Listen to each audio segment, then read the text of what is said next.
Hey there, Simmers, it's Ibrahim, and here we are back again with another speed build, and this time I am building a Fairytale castle in The Sims 4. I know I've been gone for, I don't know, just a really short time, probably a whole year, but a lot of things have changed, a lot of things have been happening, a lot of good, a lot of bad times. I don't really want to get into it, but I am back. One thing that kept me encouraged and kept me going to get back right on my YouTube chair and right back into speed building and Let's Plays is every day I still see people watching my videos and subscribing to me, even though I haven't uploaded anything new for almost a year now, and that made me so appreciative to the people out there, to you, that irregardless of my responsibility on YouTube, you guys are still there sticking with me and still liking and loving my builds, still sending me messages, and I'm happy to say that I'm back, and this time I promise I won't go. I'm here excited to start a lot of new series, a lot of new builds, a lot of new challenges on The Sims 4 and The Sims 3, basically on The Sims, and maybe add other games into the mix, but for sure I'm here to stay this time. So basically in this video I'm building a speed build of a Fairytale castle. Now this Fairytale castle is inspired by a picture that I saw. Was it on Pinterest or was it on Tumblr? But I don't really remember. But I came across it and I said I really loved it. I loved the whole look. I loved how it just embodies a fairytale castle for me. You know, not as grand as a Beauty and Beast castle or Cinderella's castle, all those huge mansions, all those huge castles. That's a lot of castles. But a simple castle that maybe in the future, who knows, I can probably build for myself. So very simple Fairytale castle inspired build, and I'm really happy to be able to try my best at building it and recreating it in Sims 4 in the lovely town of, I believe it's Windenburg. You get it anyway. I just thought that the town best suited the build, and the best thing what I love about this castle. Don't mind me, I'm still recovering from the flu, so I guess my mind's not working along with my mouth and my brain apparently. So back to the castle.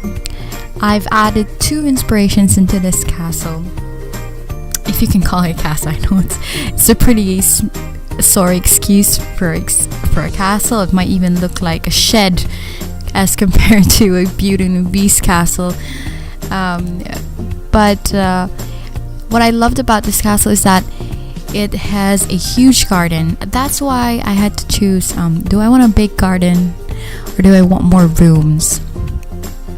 For this castle, for me, I don't need a lot of rooms. In fact, realistically speaking, I wouldn't need a lot of rooms. I wouldn't need 100 bedrooms or 100 bathrooms. I would just need 1 or 2 bedrooms, maybe a guest bedroom, and 1 or 2 bathrooms, and I'm good for life. I'm set, and that's paradise for me. So I decided to have a bigger garden in this build. That's why you'll see this castle is quite smaller, and it doesn't have too much room as I usually have in my castle builds, but I love it in its very simple miniature way that it is. It's beautiful for me. I really think it's really beautiful, and it just I really look at it and it's just maybe like one of those doll houses I probably had when I was a kid. It's not too big, but it had a few rooms in it, and it has this, I don't know what can you call that? I don't know. I'm not really fancy, so I don't really know what you call something like that. Is it front? You can't call it a front gate, is it? Is if you know what that little small open room, the front of the castle, please do comment it down below, because I really like to know what it's called. Because for now, I'm calling it a guest lounge, an open lounge, where as you enter into the grounds of the castle, you get to, because it's so huge, you need a little rest before you get into the main castle.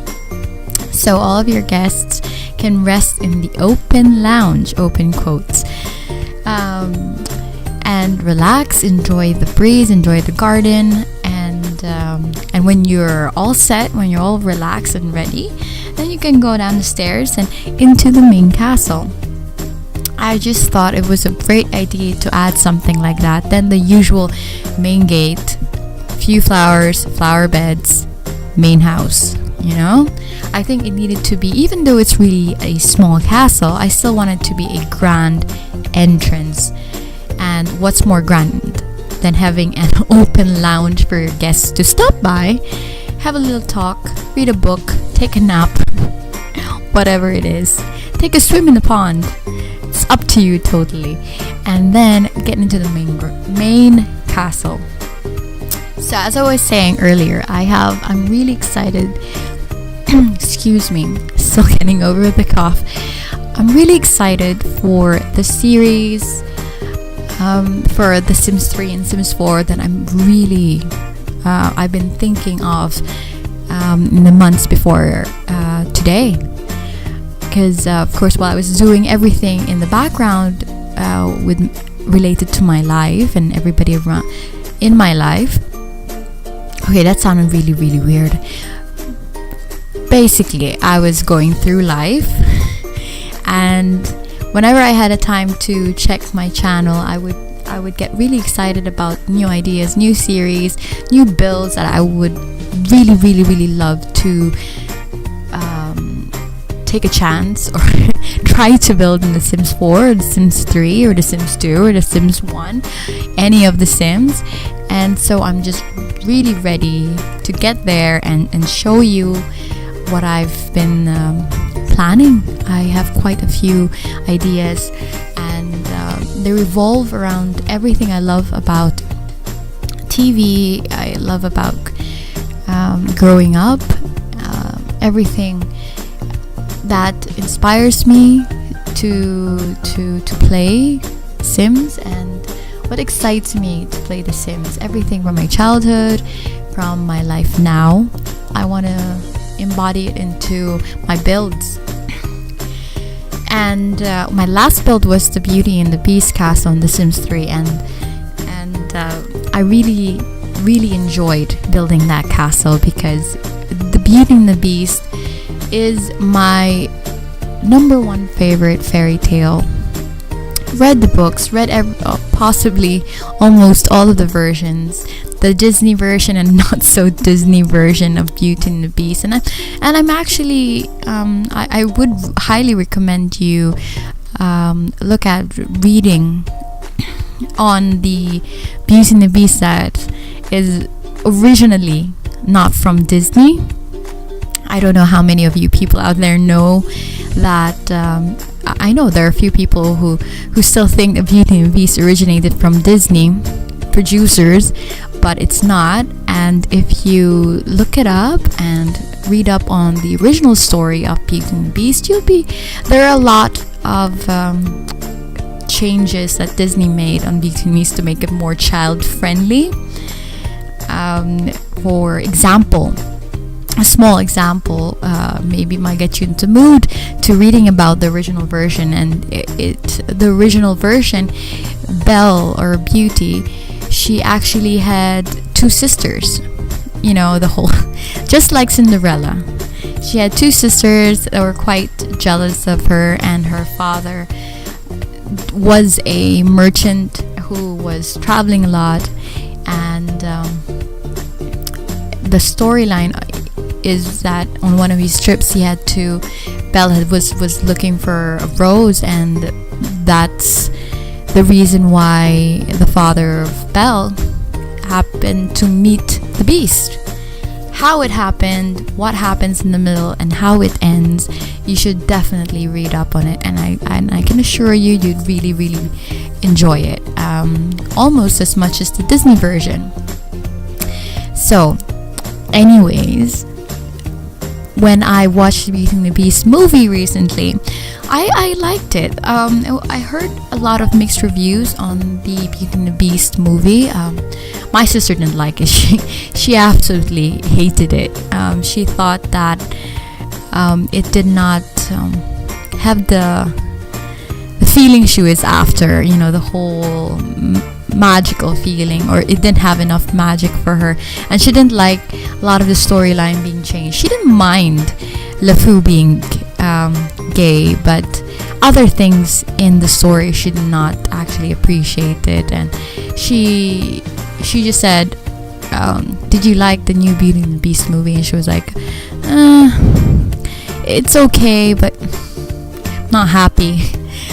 I liked it because of the fact that I love anything Beauty and the Beast. So I liked it a lot. I enjoyed Emma Watson. I enjoyed Luke Evans as being Gaston. I love Josh Gad as being LeFou. I actually think he did a great job as being LeFou. And you know, if I wouldn't, I would have actually thought that he really sounded so much like the original LeFou, but it's not possible because it's pretty old, the Beauty and the Beast Disney version, so it's not possible. But Josh Gad is a very, very is the closest thing to the original LeFou in the movie released by Disney. And the music, just lovely. The music was just lovely. I thought the overall aesthetics, the overall remake of the movie was really, really nice. And I wouldn't mind watching it again and again and again, just like I did with the other Beauty and the Beast movie. It's just something about Beauty and the Beast that makes you really happy. And I know that it's really fairy tale, it's really Disney, it's really something that you can't say, oh yeah, it's really based off on real life. No, of course, you know, you're taking it as a metaphor, the whole movie. But the way how Beauty and the Beast, the storyline of Beauty and the Beast, it just looks so realistic in the term that, what am I trying to say is that it plays off a lot of realistic emotions. It plays off a lot of realistic life lessons.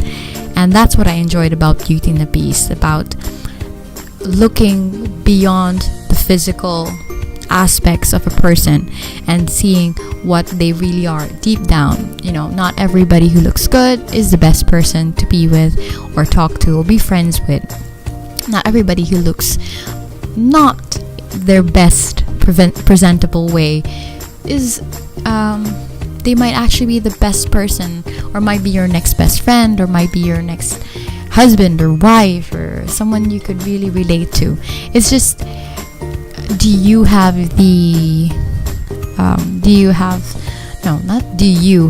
it's more like you need to understand that nowadays not everything that looks good or that looks that catches your attention or doesn't catch your attention doesn't deserve a second chance. Or basically, I'm rambling here, and I know I'm rambling. It's just that my thoughts are all over the place. I'm trying not to cough here.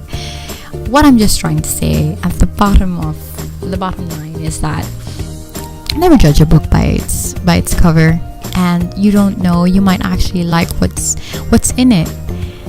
And I think it's a huge life lesson. A lot of people, I needed to learn growing up. And you know, you make mistakes growing up, you make mistakes in school, you make mistakes everywhere, your family, with your friends, with people you meet. And one thing I've learned really, really, really, really, really well is that I've always been so surprised that the person that I least expected to help me when I needed help, or to make me laugh, or could be a person I could really relate to, would be the person that I never tried talking to, like when I was in college or when I was in high school. I remember that there was this girl in my class, and she was neither a nerd or a popular person. She would just sit in the corner and she would just be really nice to everybody, but nothing more. She would just come to school, do her work, go back home. She'd be nice to everybody, be nice to me. But I never really said that, oh, hey, that's a girl I would really like to be close to, or really like to talk to, or really invite back home and hang out.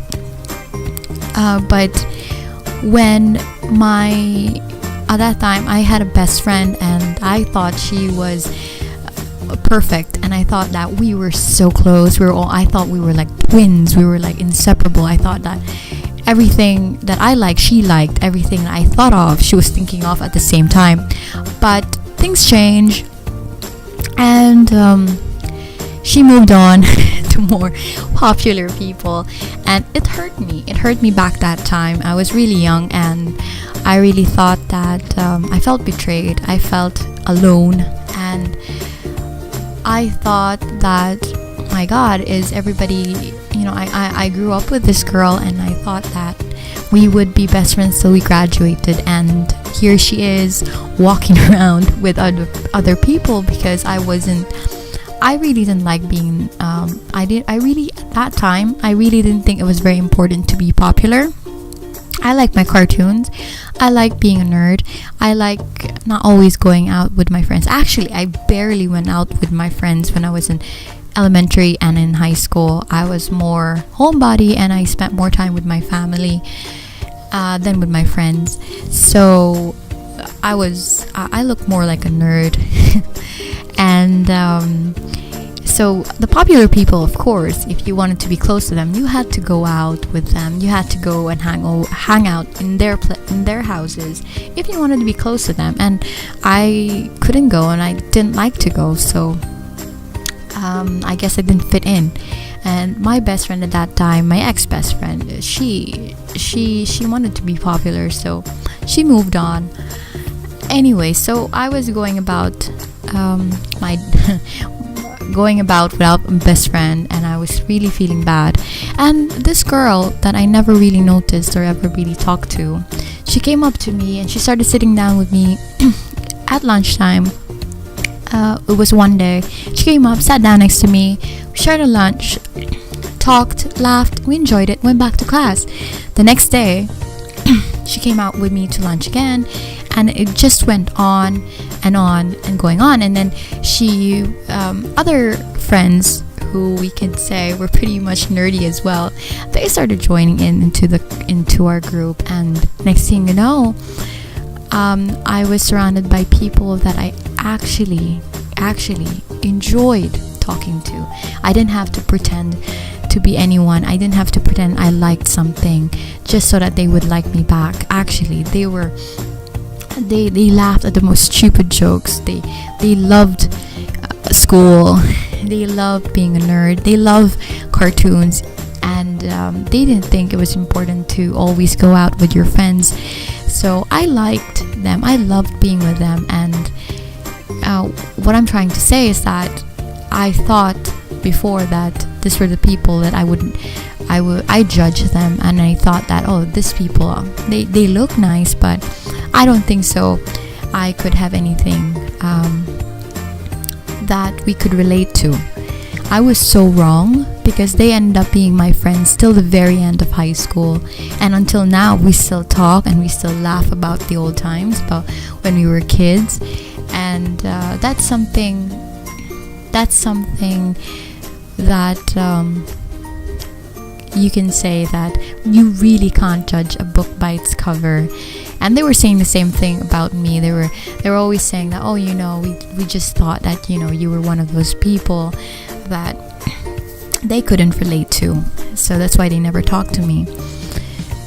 We just laughed about it, and we still laugh about it until now. So that's why I really think Beauty and the Beast means a lot to me, because I can really, really relate to the movie, to the story. I know Beauty and the Beast has a lot of other storylines, other metaphors about love, family, and everything.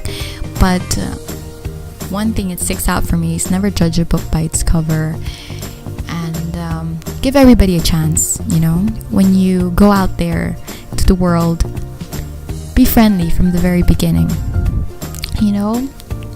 I guess I always tried.